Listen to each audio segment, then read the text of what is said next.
This Shabbat, we're going to catch up with the reading in Eretz Israel, and we're going to be reading two Parashiot, Parashat Katz and Balak.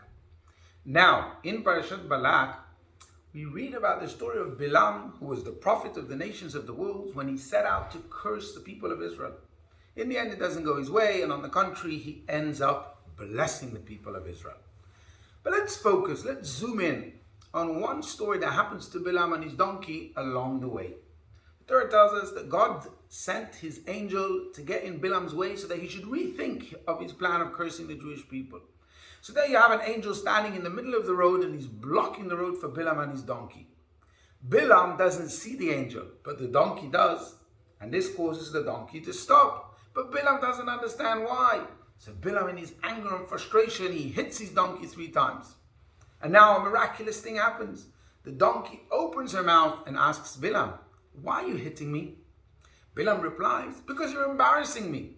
So the donkey responds and says, "But tell me, have I not been your faithful donkey all the time that you've known me?" And Bilam has no choice, and he says, "You're right, indeed you have."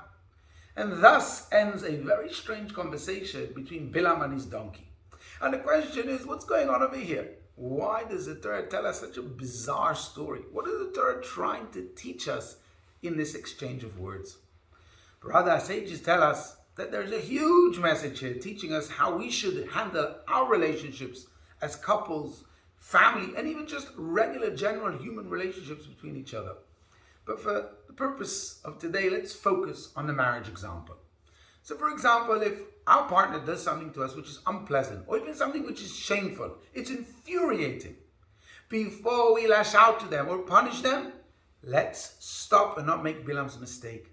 Let's zoom out, and instead of focusing on the current action, let's focus on the whole picture with a bird's eye view from above, and ask ourselves the following. Does my spouse care about me? Is my spouse a loyal person? Is he or she faithful to me?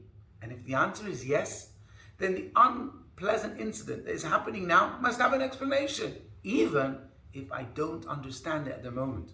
And even if we'll never understand it, it still doesn't matter. Because as Rabbi Nachman of Breslov used to say, it's better to mistakenly have unconditional love than to mistakenly have unconditional hate. And if we just adopt this approach, we'll feel a huge improvement in our relationships with our spouses, our parents, and just anyone that we have a relationship with. Wishing you Shabbat.